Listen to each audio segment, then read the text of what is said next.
Abra comigo no livro de Filipenses, capítulo 1, no versículo 6. Filipenses é um livro que foi escrito pelo apóstolo Paulo. É um livro que Paulo fala muita palavra, alegre-se, alegrai-vos, alegrem-se no Senhor. Mas é um livro muito interessante, porque foi um livro que foi escrito na prisão. E eu fico, meu Deus, quando eu tive esse entendimento, que Paulo estava preso, mas ele na prisão escreveu um livro em que diversas vezes ele falava sobre nos alegrarmos no Senhor. Ele era um homem muito apaixonado pela presença de Deus. Filipenses 1:6 diz assim: E estou plenamente convicto de que aquele que iniciou a boa obra em vós há de concluí-la até o dia de Cristo Jesus. No 27, por favor, nesse capítulo mesmo.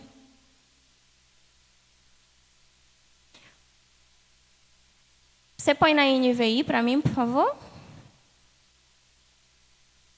Não importa o que aconteça, vivam de maneira digna do Evangelho de Cristo, para que assim, quer que eu vá e os veja, quer que apenas ouça a seu respeito na minha ausência, fique eu sabendo que vocês permanecem firmes em um só espírito, lutando unânimes pela fé evangélica. Que palavra preciosa! Rapidamente eu vou falar sobre um homem chamado Daniel, todo mundo conhece, que houve um decreto. Em específico, em Daniel 6, ele foi lançado na cova dos leões. Mas Daniel, o rei lançou um decreto de que nenhuma outra pessoa poderia ser adorada a não ser ele naquele momento, e todos nós conhecemos. Que Daniel ele era um homem tão íntegro, tão íntimo de Deus, que ele tinha um costume de orar quantas vezes ao dia? 3 vezes ao dia. Ele tinha lá no relógio dele, na agenda dele, o encontro com o Pai. E em Daniel 6 fala assim: Finalmente esses homens disseram: jamais encontraremos algum motivo para acusar a esse Daniel, a menos que seja algo relacionado com a lei do Deus dele. Uau! E em Filipenses 1:27 fala que nós devemos viver de forma digna. Quando eu olho para a vida de Daniel e quando eu leio Filipenses, eu digo, nossa, Daniel vivia o evangelho de forma digna. A nossa fé precisa modelar, moldar e transformar o nosso caráter. Se eu sou um cristão que não permito que o meu temperamento seja transformado, não permito que o meu comportamento seja transformado, que o meu modo de falar seja transformado. Veja bem, irmão, eu não quero te dizer que você não pode se irar, porque a própria palavra diz que nós podemos irarmos, mas não podemos pecar, não é isso? Mas significa que nós precisamos ter controle das nossas emoções. Mas eu só consigo controlar as minhas emoções quando eu coloco Jesus no centro da minha vida. Em Filipenses 1:6, que a gente leu, tem muito a ver com o que Jesus vai fazer, o que Deus vai fazer na vida de Daniel. Mas vamos nos ater a Filipenses 1:27 nesse momento. Que Paulo ele vai nos exortar, ele vai nos orientar para que possamos viver de forma digna o Evangelho. Ou seja, o mundo ele precisa ver Cristo em nós. E nós não podemos ser uma pedra de tropeço na vida do nosso irmão. A minha conduta, a partir do momento em que eu profiro que eu sirvo a um Deus que criou todas as coisas, a partir do momento que eu digo assim, ó, eu sou crente, a partir daí a gente tem um encargo, um peso no sentido positivo a carregar. Nós precisamos ser referência. Acabou aquele tempo em que a gente dizia, não importa o que vão pensar de mim. Quantas vezes você já falou isso? Quem já falou isso enquanto cristão, levanta a mão. Quem já falou, não importa o que vão pensar de mim, o que importa é que o Senhor me justifica. É ou não é? Meu Deus, já está todo mundo na porta do céu. Jesus sem saber como organizar tantos salvos. Mas eu preciso me preocupar com o que pensam sobre mim, sim. Como eu falo, como eu me comporto, como eu trato. À medida em que eu me relaciono com Jesus, vai refletir em como eu me relaciono com as pessoas. Está tudo estritamente ligado. Se eu tenho um bom relacionamento com Deus, eu vou ter um bom relacionamento com as pessoas. Jesus andou com mulheres e ele não foi acusado de adultério. Na Bíblia tem algum relato de pecado em Jesus? Não há. Nele não há pecado algum. Daquele que nós consideramos maiores e daquele que nós consideramos menores. Jesus ele não foi acusado de nada. E aí a gente vem para Daniel, um homem que tinha um encontro com Deus 3 vezes ao dia, mas ele não se desconectava com Deus, ele permanecia conectado com o Pai. E aí os homens vieram, olha, de nada, absolutamente nada eu tenho para acusar Daniel. Tem que ser algo relacionado aí ao Deus dele para a gente testar. Vou falar que eu vou conjecturar, porque eu aprendi com o pastor. Vou conjecturar para vocês entenderem. Eu vou tentar incriminar Daniel aí de alguma forma relacionada à fé dele, ao Deus dele, para ver se a gente consegue encontrar algum defeito. Foi isso que eles pensaram. Mas Daniel, ele vivia uma vida tão íntegra, tão justa, tão reta diante do Senhor, que ele optou morrer, mas ele não negou ao Deus dele. Ele não, ao meu Deus, eu vou continuar orando. Ainda que me lancem no fogo, ainda que me lancem numa cova de leões, ainda que me enforquem, eu vou continuar com o meu Deus. Assim, Paulo também falou que a fé cristã ela é como uma corrida. Kel, coloca para mim, por favor, em Filipenses 3, no versículo 12, na NVI, por favor. Não que eu já tenha obtido tudo isso, ou tenha sido aperfeiçoado, mas prossigo para alcançá-lo, pois para isto também fui alcançado por Cristo Jesus. Por favor, 13. Irmãos, não penso que eu mesmo já o tenha alcançado, mas uma coisa faço, esquecendo-me das coisas que ficaram para trás e avançando para aquelas que estão adiante. Prossigo para o alvo, a fim de ganhar o prêmio do chamado celestial de Deus em Cristo Jesus. Quando um atleta, Paulo exemplificou a caminhada da fé cristã como um atleta, né, na corrida. E um atleta, para competir nas Olimpíadas, representando um determinado país, ele precisa ter a cidadania daquele país. Então, eu não represento o Brasil se eu não for reconhecida como alguém de naturalidade brasileira.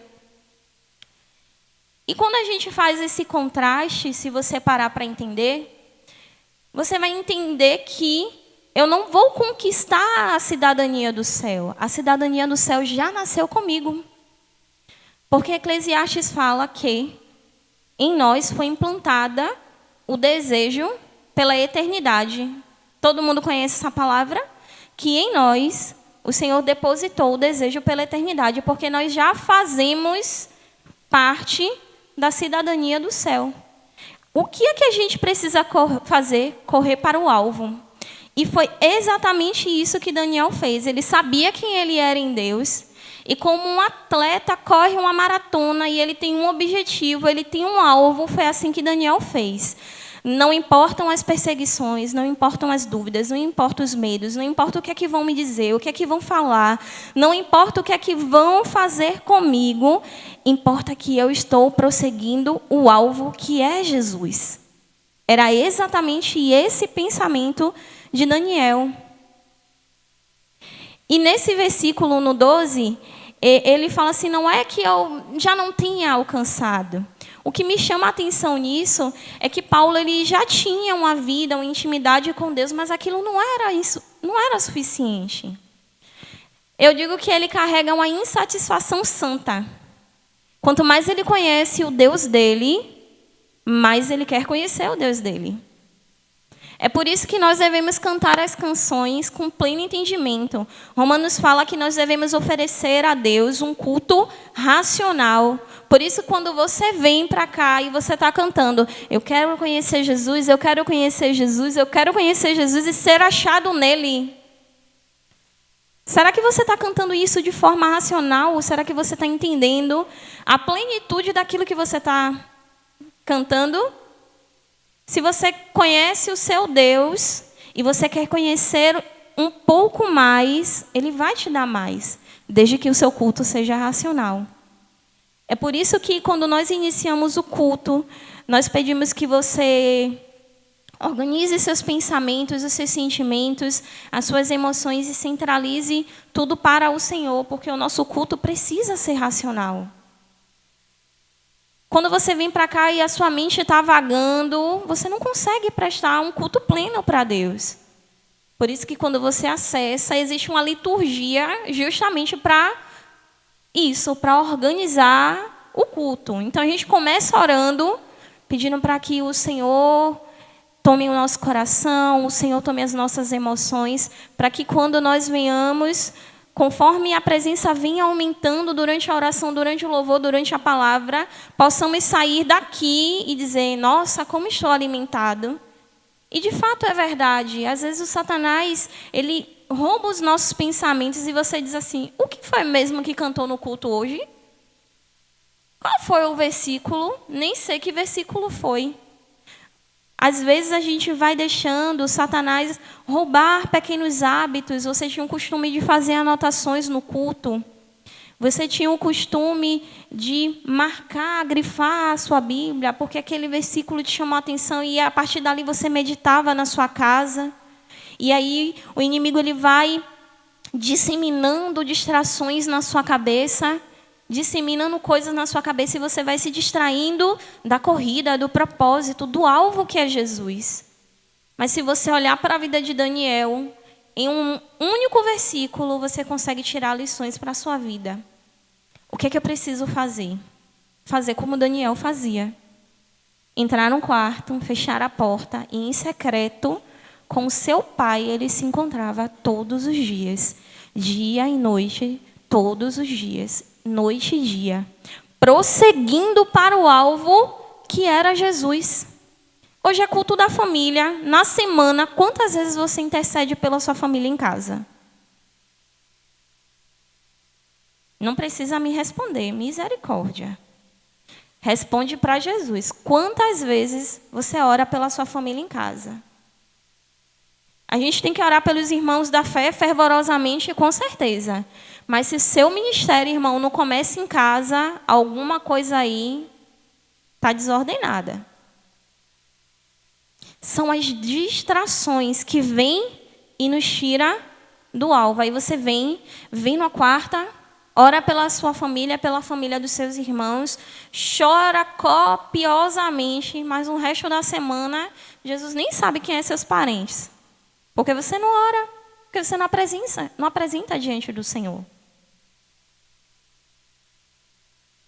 Eu preciso entender que eu sou como um atleta que está correndo para o alvo, que é Cristo. E eu preciso me manter firme na fé. Ora, porque a fé é o firme fundamento da caminhada cristã. Não é isso que a própria palavra fala, que a fé é o firme fundamento. Daniel, ele corria uma corrida mesmo quando havia uma oposição. Então, se há uma oposição na sua família, você vai continuar correndo a corrida. Se há uma oposição no seu casamento, você vai continuar firme em oração.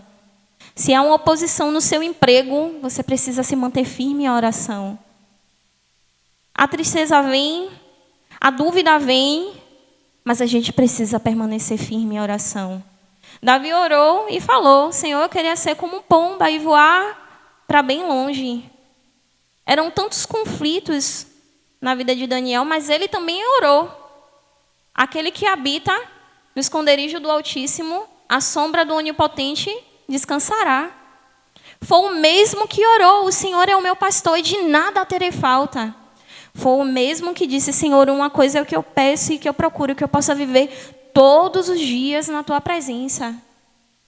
Estamos suscetíveis aos nossos sentimentos, às nossas dúvidas, às nossas incertezas, mas eu preciso entender que eu sou um atleta que corre para o alvo, que é Cristo Jesus. E eu preciso correr para aquele alvo, eu preciso ter um objetivo, eu preciso ter uma vida digna do Evangelho. Eu não posso viver de forma que as pessoas conheçam um Evangelho barato. Cris só vai na igreja para receber aquilo que ela quer do Senhor. E aí, quando ela recebe, ela some da igreja. Ela não busca, ela não ora, ela não se santifica. A gente percebe uma mudança no comportamento, a gente percebe uma mudança na conduta. Veja bem, vir para a igreja não é um termômetro da sua vida espiritual, amém? É uma obrigação do cristão viver uma vida de intimidade com Deus na sua casa. E juntos, em conjunto, nós vamos manifestar aqui aquilo que nós vivemos no secreto. Precisamos ter o pleno entendimento disso. Mas o congregar é necessário para fortalecer. Porque se você estiver fraco, aquele irmão que te lidera, aquele amigo próximo, vai dizer: tem alguma coisa diferente aí com tal Ana? Vamos sentar para conversar, porque é assim que a caminhada da fé funciona. Por isso é importante que visualmente os pastores também estejam te vendo, para que você entenda, para que eles entendam: poxa, será que não está acontecendo alguma coisa com aquele irmão? É um conjunto de coisas, irmão. Então eu me santifico no secreto e manifesto aquilo em público.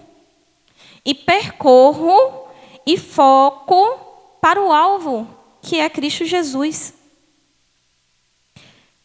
A cova, ela não interrompeu a missão de Daniel. A oposição, ela não anulou o propósito de Deus. A fidelidade de Daniel na cova, ela exaltou o nome do Senhor.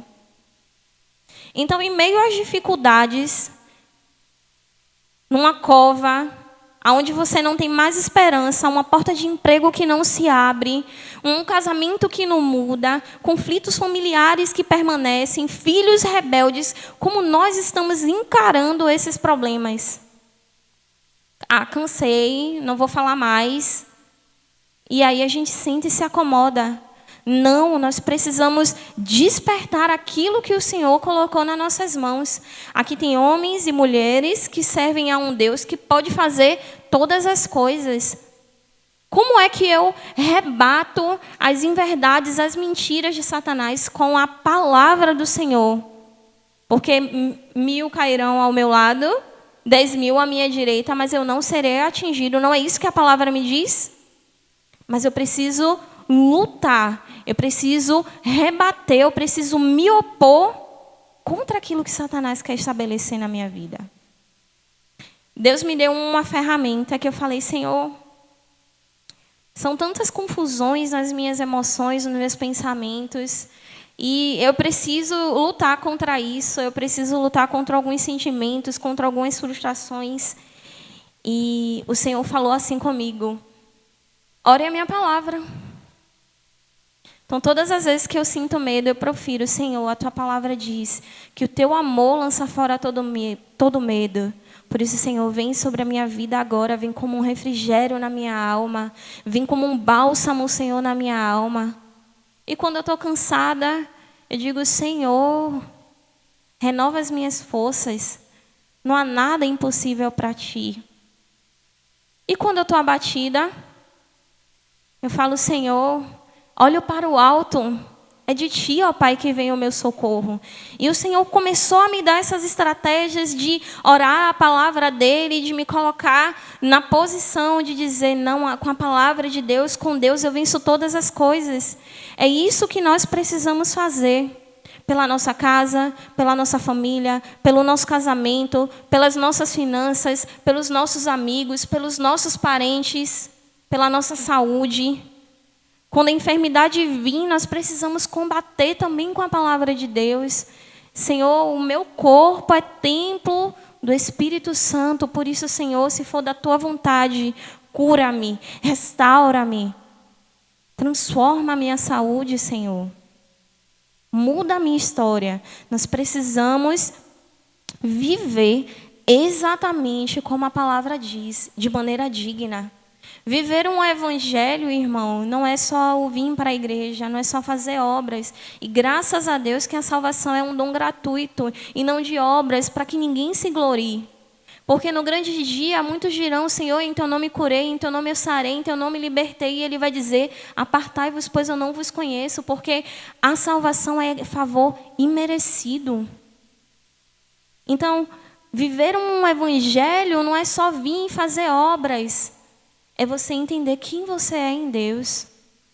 É você viver o que você acabou de cantar. Eu quero conhecer Jesus. É você conhecer o Deus aquele a qual você confessou que é o seu único Salvador, que é o seu único Pai. É viver uma vida digna diante das pessoas. Quanto mais eu caminho com Jesus, mais eu me pareço com Ele. E se eu tenho mais características de Cristo do que de Jesus, esse é o momento em que eu preciso correr para a presença e dizer, Senhor, molda-me conforme o teu caráter. Senhor, me faz ser parecido contigo. Me faz viver o que o Senhor falou em Gênesis 1, que formaria o homem à imagem e semelhança do Senhor. Senhor, me faz viver os frutos do teu Espírito. Senhor, me faz viver no centro da tua vontade. Senhor, me faz ser como Daniel, como Moisés, como Enoque andou nessa terra. Me faz caminhar em santidade. Me faz ser como Jesus. Essa tem que ser a nossa oração. Essa tem que ser a nossa conduta de vida. Essa tem que ser a perseguição da nossa caminhada. Se eu não vivo em santidade, se eu não vivo em comunhão com o meu Deus, então esse evangelho é maltrapilho. Então eu estou tentando orar a Deus e pedir para que Ele coloque um vinho novo em um odre que está velho. E eu preciso ajustar, eu preciso simplesmente fazer uma coisa, descer à casa do oleiro e permitir que ele quebre aquele vaso e faça um novo molde, um vaso novo, para que a partir daí eu possa receber um vinho fresco, para que a partir daí eu possa receber o novo do Espírito de Deus. A cova, ela não foi o fim para Daniel, ela foi um palco para que o nome de Deus fosse glorificado. Então, irmão, talvez a dificuldade que você está passando, a luta que você está enfrentando no seu interior, seja um palco para a demonstração da glória de Deus. Então, você precisa visualizar o seu problema de uma perspectiva diferente. Vamos imaginar que Deus ele é muito grande em termos de altura. Então, vamos imaginar que Deus tem 2 metros, 3 metros de altura. Simplesmente, se você se imaginar que Deus está carregando você no colo, você vai conseguir ver da perspectiva de Deus, como Ele está olhando para aquele problema. Então, você também pode orar e dizer, Senhor, como é que o Senhor está enxergando esse problema? Como é que o Senhor está enxergando essa adversidade? Como é que o Senhor está enxergando essa cova que eu estou vivendo? Como é que o Senhor está enxergando esse problema? Eu tenho certeza que Ele vai te responder. Porque aquele que bate, Ele abre a porta. E Ele revela os seus mistérios. Então, se eu me posiciono e digo, Senhor, Eu quero entender o porquê isso está acontecendo. Ele vai me dar uma resposta, ele vai me dar uma orientação, ele vai me mostrar a perspectiva dele. E aí vem a palavra de Deus que diz: e ele dará a nós a paz que excede todo entendimento. Então, sua vida vai estar ali um caos, as contas não estão pagas, a dificuldade financeira bateu na porta, a sua família, o seu casamento, o seu relacionamento está um caos, e você está sorrindo. E você está em um estado de satisfação tão grande, porque você está entendendo para qual propósito, para qual motivo e o porquê você está passando pelaquela situação. Porque você se colocou na posição e disse: Senhor, o porquê eu estou passando por isso? E Ele te respondeu. Por isso, irmão, quando você entende isso, você consegue enfrentar as coisas de maneira diferente. É como Sadraque, Mesaque e Abidnego. Dava para contar várias histórias bíblicas aqui. Eles entraram numa fornalha, que loucura, e nenhum fio de cabelo deles foi queimado. Nada aconteceu com eles. Eles tinham plena confiança no Deus a qual eles serviam. Aí vinha uma tempestadezinha na vida do crente, e o crente já está em prantos. Está esquecendo até de que Deus é aquele que o vento e o mar obedece. Deus é aquele que com uma palavra ele disse: haja luz, e houve luz. Deus é aquele que ele falou: separa aí o firmamento, e formou céu e terra. Deus é aquele que criou o sol e a lua. Deus é aquele que fez o maná cair do céu. Deus é aquele que supriu o povo. Deus é aquele pastor que Davi diz que nada terei falta. Porque se eu tenho Ele, que é o meu pastor, de nada eu tenho falta. Suficiente, apenas Ele é suficiente. Quando Davi estava falando de que nada ele teria falta, não era de coisas não, irmão. Porque Deus ele é supridor de todas as coisas materiais e espirituais. Mas ele estava dizendo assim: olha, o meu estado de satisfação no meu Deus, no meu Pai, ele é tão grande, que posso eu ser até esquecido pelos meus irmãos, mas nele eu nada tenho falta. O pai e os irmãos não queriam chamar Davi, mas o Senhor não se esqueceu de Davi. O Senhor não esqueceu de mim, o Senhor não esqueceu de você, o Senhor não esqueceu da minha luta, o Senhor não esqueceu da sua luta. Assim como ele olhou para Daniel e ele fechou a boca do leão, assim como ele permitiu Sadraque, Mesaque e Abidnego numa fornalha e nada aconteceu, assim ele faz na minha e na sua vida. Mas eu preciso estar posicionado como um atleta, preparado, correndo para o alvo que é Cristo Jesus. Um atleta se prepara. Eu não, irmão, eu só como. Mas um atleta, ele se prepara, ele vai para a academia, ele começa a correr 5, depois ele começa a correr 10. Jesuíno e Pedrão aí são mais experientes na corrida. Eu e Bruna só fico olhando e torcendo, vai dar tudo certo. E aí ele se prepara e aquilo começa a ser algo prazeroso. Porque para mim não faz muito sentido você estar correndo assim para o nada, né? Mas ali está correndo, né? Mas para mim eu gosto de ficar sentada. Enfim, descansar.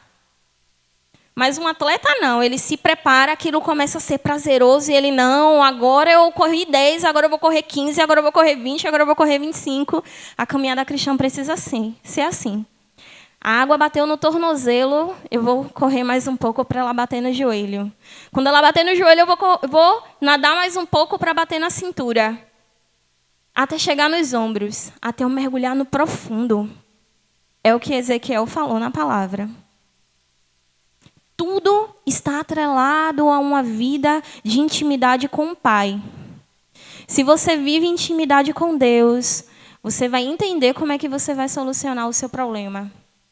Se você vive intimidade com Deus, o Senhor ele vai te dar capacidade até de você gerenciar as suas finanças. Não foi assim com José? José ele foi o quê? Esquecido, lançado numa cova, vendido como escravo pelos seus irmãos, não foi isso? Ele chegou na prisão ele começou a fazer o quê? Gerenciar. Até que ele foi trabalhar ao lado do faraó.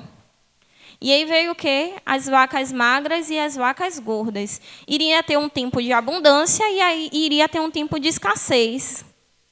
Quando eu virei essa chave na minha cabeça, eu falei, nossa, eu não vou viver o legado que a minha família vivia, de viver endividado.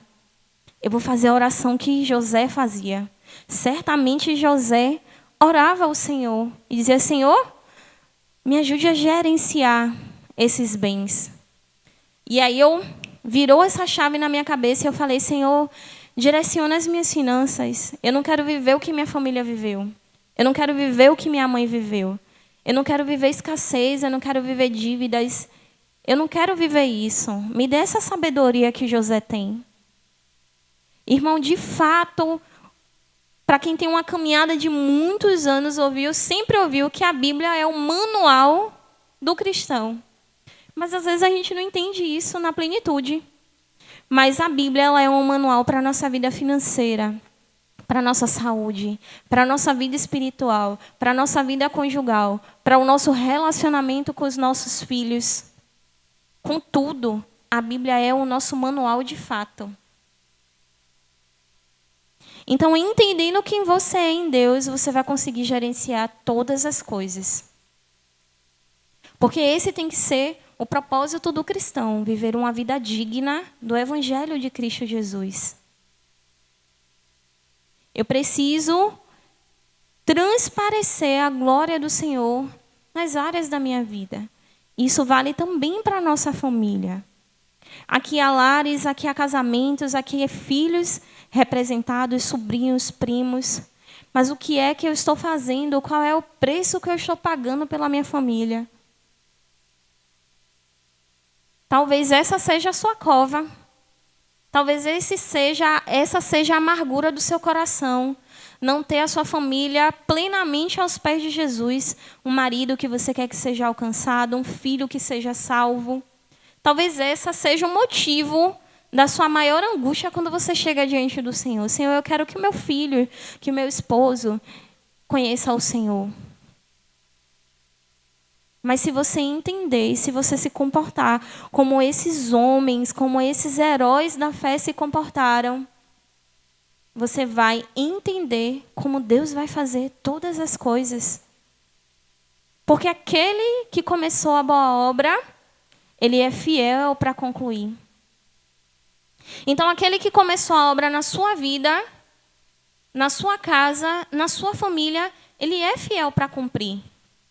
Na sua casa, no seu casamento, nos seus filhos, ele é fiel para cumprir. Então, eu não sei, irmão, aquilo que ele prometeu para você, mas esse é o momento de você realinhar o seu foco, de você realinhar o seu propósito, de você retornar ao início e dizer, Senhor, aonde é que eu devo estar? Como eu devo me posicionar nesse lugar? É no lugar, é no centro da vontade de Deus que eu preciso estar. Mas para isso eu preciso me anular em algumas áreas. Eu preciso anular o meu temperamento, eu preciso anular o meu pensamento. Existem pensamentos que precisam ser modificados para ser moldados dentro da palavra de Deus. Não é o que eu penso, o que eu acho, o que eu procuro, mas o que é que Deus pensa. Senhor, não me deixa ter. Não me deixa ter. Se o Senhor não tiver. É uma oração muito perigosa. Você dizer que você quer viver no centro da vontade de Deus é uma oração muito perigosa. Porque você vai ter que abrir mão de muitas coisas para viver em prol dele. E será que você está disposto a isso? A abrir mão dos seus pensamentos, dos seus jeitos, das suas emoções, dos seus temperamentos, para você viver o extraordinário de Deus? Será que você vai estar com o seu coração plenamente disponível para isso? Precisamos, irmãos, prosseguir para o alvo, que é Cristo Jesus. Precisamos, irmãos, prosseguir para o alvo, que é Cristo Jesus. E conforme tudo aquilo que estava fora do lugar, porque foi isso que nós cantamos também. Eu sou sua casa, sua morada. Eu sou o seu lar, mude as coisas de lugar. Se você prestou um culto, racional para Jesus, você entendeu a responsabilidade daquilo que você estava cantando? Será que você está pronto para Jesus mudar tudo de lugar na sua vida? Será que você está disponível para Jesus fazer os ajustes que Ele precisa fazer na sua vida? Será que você está disposto a negar tudo para viver como Daniel viveu? Às vezes a gente está tão ocupada com as coisas de casa que se Jesus ouviu a nossa voz foi só no louvor. Que a gente já começa o dia organizando a casa e não lembra nem de orar. Que a gente já começa o dia aí, já gritando um menino, já reclamando com o esposo, já jogando o lixo fora, fazendo as coisas e vai se distraindo da presença de Deus. As minhas tarefas ordinárias do dia a dia, elas precisam glorificar o nome de Jesus. Mas eu não posso me esquecer dele. Eu não posso me esquecer do tempo de intimidade com ele, do tempo de comunhão com o meu Deus. Se coloque de pé em nome de Jesus. Precisamos, irmãos, ter a força, a perseverança. Precisamos ter o posicionamento de um atleta que corre firmemente para o alvo que é Cristo Jesus. Precisamos ter o entendimento de quem nós somos em Deus. Precisamos ter o entendimento daquilo que Deus prometeu para a nossa casa, para a nossa família. Hoje é o culto da família. E o que foi que Deus prometeu para você, na sua família? Feche os seus olhos e diga para o seu pai, no seu íntimo: Senhor, me traz à memória aquilo que o Senhor prometeu para mim acerca da minha família. Eu não sei se é um casamento, eu não sei se é um filho que está nos vícios, eu não sei se é um primo que está num leito. Eu não sei o que é que te angustia dentro do seu âmbito familiar, mas para nós encerrarmos esse momento, por que não pensar na família, já que é o culto da família?